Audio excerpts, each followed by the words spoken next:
नमस्कार। The truth के इस अंक में मैं प्रीति पांडे अपने सभी दर्शकों का बहुत स्वागत करती हूं। दोस्तों, आज हम बात करने वाले हैं जम्मू कश्मीर के पहलगांव इलाके की, जहां मंगलवार के रोज एक ऐसा कायराना आतंकी हमला हुआ जिसकी हर ओर चर्चा हो रही है।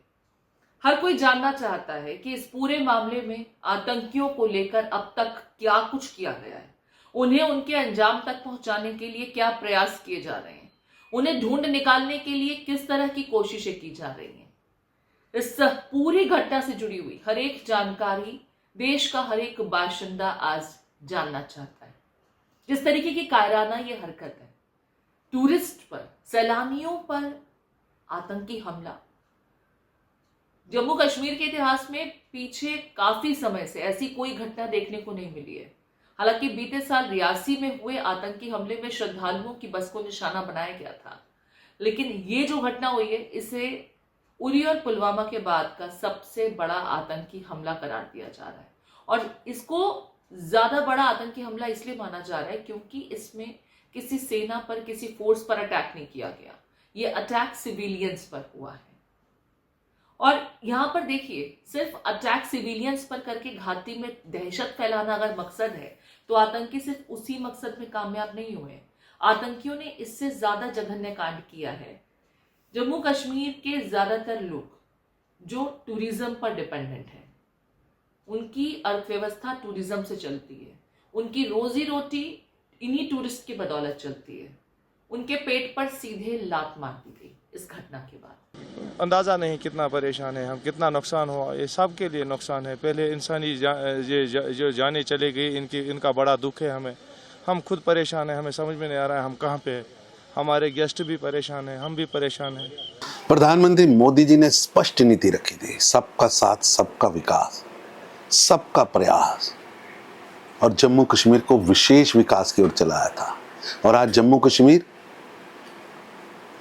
टूरिज्म कैपिटल के रूप में उभरा है।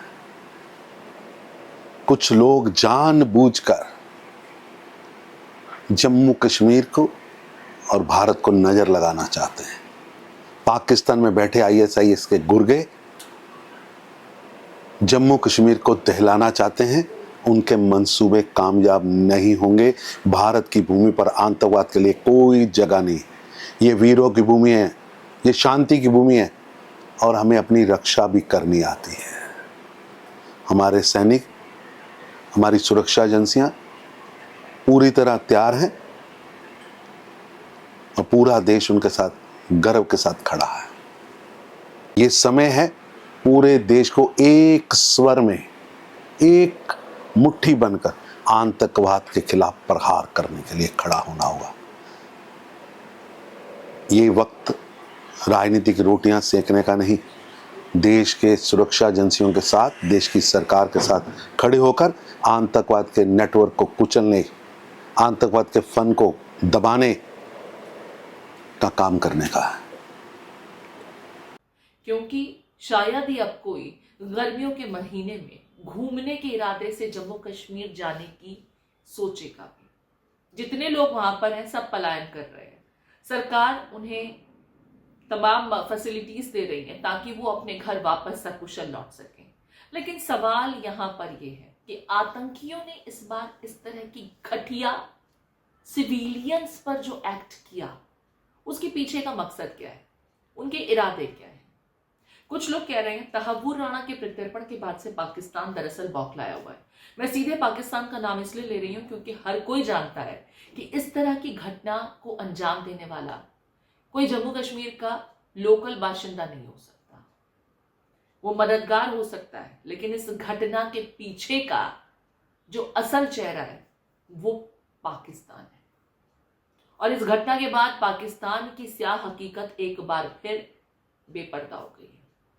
भारत सरकार पाकिस्तान के साथ आगे हमारे संबंध कैसे रहे, इसको लेकर के भी चर्चा कर रही है, विचार विमर्श हो रहा है, CCS की बैठक और बाकी तमाम चीजें, बहुत कुछ हो रहा है। प्रधानमंत्री नरेंद्र मोदी जो सऊदी के दौरे थे, उन्होंने अपने दौरे को बीच में कट शॉर्ट किया और वतन वापसी की, और सीधे इस मुद्दे पर एयरपोर्ट पर ही तमाम मंत्रियों और अधिकारियों के साथ बैठक हुई। गृह मंत्री अमित शाह सीधे घटना की जानकारी मिलने के बाद जम्मू कश्मीर पहुंच गए और लगातार सिक्योरिटी रिव्यूज किए जा रहे हैं। मौके पर पहुंचे जहां ये घटना हुई थी। तमाम पीड़ितों के साथ मुलाकात कर रहे हैं, हर संभव मदद देने की बात कही जा रही है, तमाम प्रयास हो रहे हैं। लेकिन ये तमाम चीजें जो हैं ये घटना के बाद हो रही है। कुछ लोग सवाल ये कर रहे हैं कि हमारी इंटेलिजेंस फेलियर इस पूरे मामले में क्या उजागर नहीं होती? नहीं, इंटेलिजेंस फेलियर नहीं है। इंटेलिजेंस की तरफ से एक इनपुट आया था। इनपुट 7 अप्रैल तक कुछ बड़ा हो सकता है इस संदर्भ में था, और खास करके इस इलाके में रेकी हुई है ऐसी जानकारी मिली थी। ये जानकारी क्या गंभीरता से नहीं ली गई? सवाल यहां पर यह है। इस जानकारी को क्या बेहद हल्के में लिया गया? सवाल ये है। सवाल ये भी है कि पहलगांव जैसा ये जगह, ये इलाका, मिडोज वाला एरिया, क्या यहां पर सिक्योरिटी ज्यादा नहीं होनी चाहिए थी? कभी इससे पहले अगर यहाँ आतंकी घटनाएं नहीं हुई तो क्या ये समझ लिया गया कि इस इलाके में खतरा नहीं होगा, और इस वजह से कभी भी यहाँ पर सिक्योरिटी को बीफ अप नहीं किया गया था? ये सवाल है, लोग इसके जवाब चाहते हैं। लोग ये भी कह रहे हैं कि जिम्मेदारी तय होनी चाहिए कि किसकी लापरवाही की वजह से इतनी बड़ी घटना हुई, लेकिन यहाँ पर सियासत नहीं होनी चाहिए। इस वक्त तो विपक्षी पार्टियां भी इस मुद्दे पर सरकार के साथ खड़ी हो गई हैं। सरकार को कॉन्फिडेंस में लेने के बाद जो भी एक्शन सरकार लेना चाहती है उस एक्शन में साथ खड़े रहने की बात की जा रही है। फिर चाहे असदुद्दीन ओवैसी की पार्टी AIMIM हो या कांग्रेस पार्टी हो, हर कोई ये कह रहा है कि इस मुद्दे पर हम सरकार के साथ हैं, क्योंकि मामला देश की इंटरनल सिक्योरिटी से जुड़ा हुआ है और उसके साथ किसी तरीके का कोई कॉम्प्रोमाइज नहीं हो सकता। मिडोज में दहशतगर्दों ने, टेररिस्ट ने उस माउंटेनियस एरिया में वहां पर इंडिस्क्रिमिनेट तरीके से और मजहब पूछकर उन्होंने मासूम लोगों को वहां पर उनका कत्ल किया है। हम इसकी सख्त से सख्त अल्फाज में इसकी मजम्मत करते हैं, कंडेम करते हैं, और हम उम्मीद करते हैं कि हुकूमत इन दहशतगर्दों को एक सबक सिखाएगी, और साथ ही साथ हम जो लोग वहां पर जिनको कत्ल किया गया, इन टेररिस्ट ने इनको मारा है, हम उन तमाम फैमिलीज के साथ खड़े हैं, और हम जो जख्मी हैं हम दुआ करते हैं कि वो जल्द से जल्द सेहतयाब हो। दूसरी अहम बात यह है कि ये एक इंटेलिजेंस फेलियर भी है, और हुकूमत को, नरेंद्र मोदी हुकूमत को देखना है कि उनकी डिटरेंस पॉलिसी कितनी कामयाब हो रही नहीं हो रही है। चौथी बात यह है कि उरी हुआ, पुलवामा हुआ, ये उरी और पुलवामा से ज्यादा कंडेमनेबल इंसिडेंट है ये, क्योंकि जो सिविलियन लोग हैं वहां पर जाकर ये टेररिस्ट जो हमारे पड़ोसी मुल्क से जरूर आए हैं और वहां से आकर यहां पर हमारी सरजमीन पर मासूम लोगों को उनकी जान लेते हैं, और बड़ा दर्दनाक वाकया है ये, बल्कि ये मैसेकर है।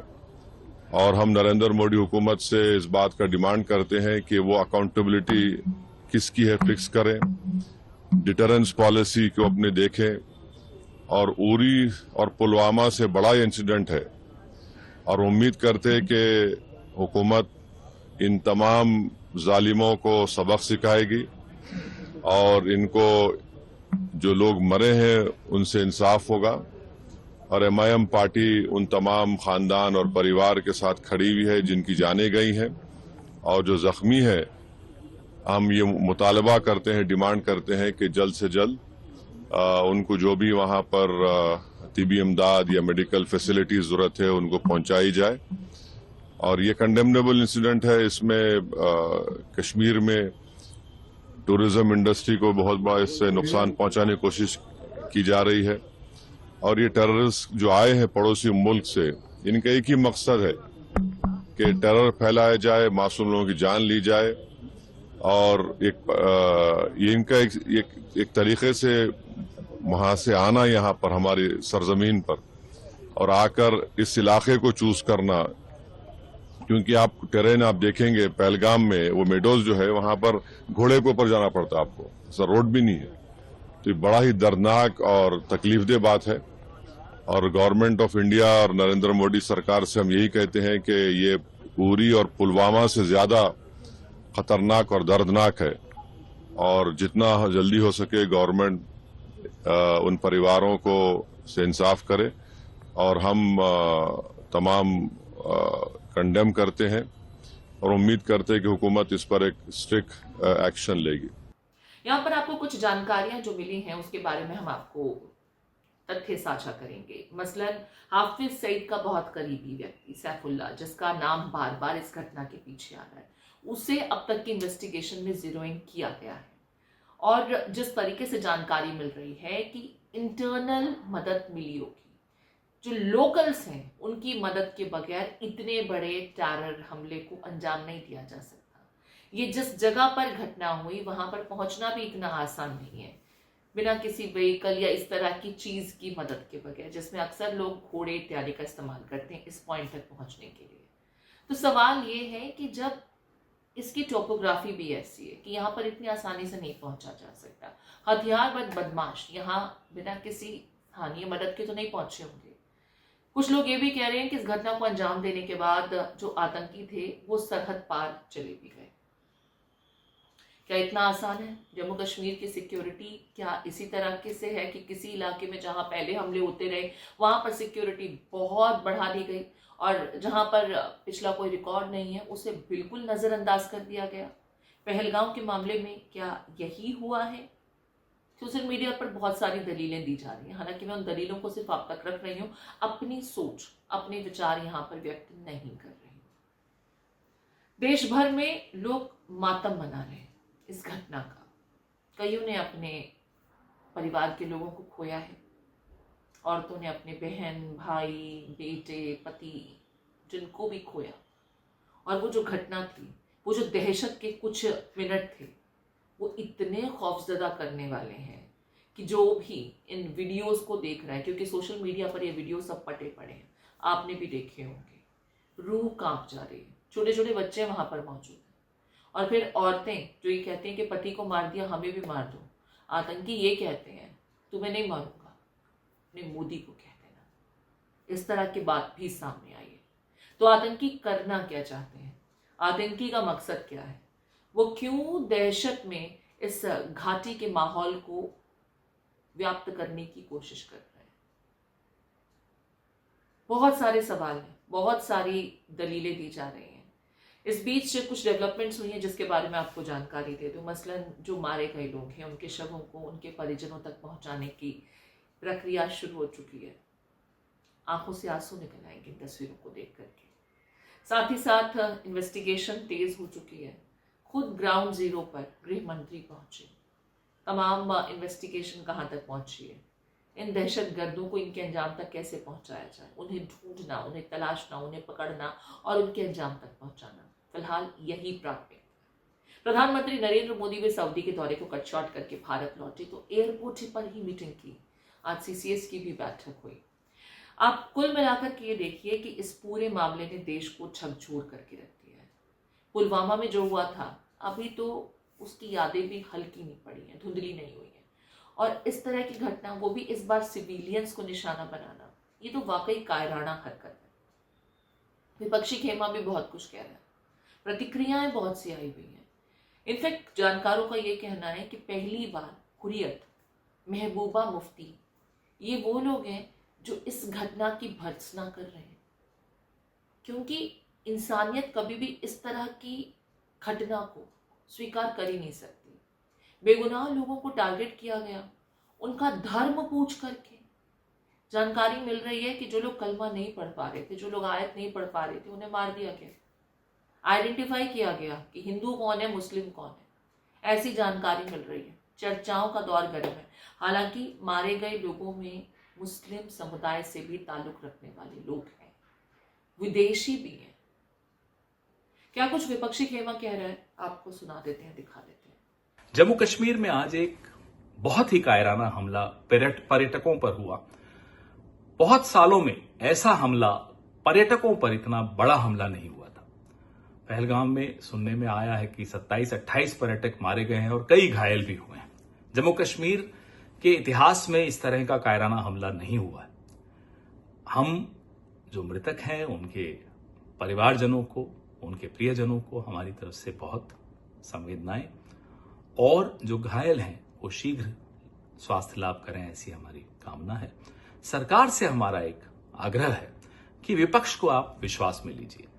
भारत किसी से डरता नहीं है। हम मिलकर आतंक का सामना करने के लिए तैयार और सक्षम हैं। विपक्ष को आप साथ लीजिए, विश्वास में लीजिए। राष्ट्रीय रणनीति की अब आवश्यकता है कि इस तरह के कायराना हमलों से कैसे निपटा जाए। लेकिन देखिए, जो लगातार सवाल पूछे जा रहे हैं कि जिम्मेदारी तो बनती है, सिक्योरिटी के साथ कॉम्प्रोमाइज नहीं हो सकता, और अगर कहीं कोई लापरवाही हुई है तो वो लापरवाही तय होनी चाहिए। कौन है वो लोग जिन्होंने इनपुट को, जो इंटेलिजेंस की तरफ से दिया गया था, जिसमें रेकी की बात कही गई, उस इनपुट को ओवरलुक किया? पहलगांव से आपको मालूम है अमरनाथ की यात्रा शुरू होती है, वो एक पड़ाव है। तो क्या यहां पर सिक्योरिटी को बहुत सख्त नहीं होना चाहिए था? ये बड़े सवाल है जिसके जवाब लोग चाहते हैं। राहुल गांधी अमेरिका के दौरे पर थे, वो भी अपने अमेरिका के दौरे को कट शॉर्ट करके वतन लौट रहे हैं। प्रधानमंत्री नरेंद्र मोदी की वापसी हो चुकी है। हर कोई जम्मू कश्मीर के सीएम से लेकर के एलजी और जो अपनी पार्टी के रीजनल यूनिट्स हैं उनके साथ संपर्क में है कि किस तरीके से इस पूरे मामले में जो पीड़ित लोग हैं उनके दर्द को कम करने में कुछ कोशिश की जा सके, प्रयास किए जा सके। हर संभव मदद जो लोग जख्मी हैं उन तक पहुंचाई जाए, उनके उचित इलाज हो। लेकिन फिर सवाल यही कि ये सब बात की बातें हैं। जिस हाफिज सईद के बहुत क्लोज एसोसिएट का जिक्र हम बार बार कर रहे हैं, जानकारी ये मिल रही है कि पाकिस्तान में बीते दिनों किसी समूह की मौजूदगी में इस व्यक्ति ने कहा था कि जिहाद जारी रहेगा, ये लड़ाई जारी रहेगी, और उनकी तरफ से जो तलवार खींची गई, बुलंद की गई, उसने यहां बहुत कत्लेआम मचाया है। अब बारी भारत सरकार की है जवाब देने की। किस तरीके का जवाब दिया जाएगा, इसको लेकर के एक बैठक चल रही है। हमने पुलवामा का बदला किस तरीके से लिया था, ये पाकिस्तान भूला नहीं है। एक बार फिर से क्या सर्जिकल स्ट्राइक के लिए हम तैयार हैं? पाक प्रायोजित इस आतंकवाद को खत्म करने के लिए इस बार हमारी रणनीति क्या होगी? और इस बार ये रणनीति ऐसी होनी चाहिए कि जो कटोरा लेकर के भीख मांगता फिरता है पाकिस्तान, ये दोबारा अपने घुटनों पर खड़ा भी ना हो सके, क्योंकि उसके साथ किसी भी तरीके का रहम, उसका कोई फायदा नहीं है। नो मर्सी, यही मोटिव होना चाहिए। और इसी एजेंडे के साथ आतंक को प्रायोजित करने वाले पाकिस्तान को करारा जवाब पहलगाम अटैक का मिलना चाहिए। आप इस पूरे विषय पर क्या कुछ राय रखते हैं, और क्या आपको वाकई लगता है कि इंटेलिजेंस फेलियर है, ये लापरवाही हो गई, ये चूक हो गई? कुछ लोग हालांकि अभी भी मामले पर सियासत कर रहे हैं, लेकिन यकीन मानिए ये ऐसा मसला जिसमें देश के साथ खड़ा रहना होगा। और अगर आपका कॉन्फिडेंस, आपका सपोर्ट सरकार को मिलता है तो पाकिस्तान की कोई औकात नहीं है कि वो आपको आंखें दिखा सके। आपके कमेंट्स का इंतजार रहेगा।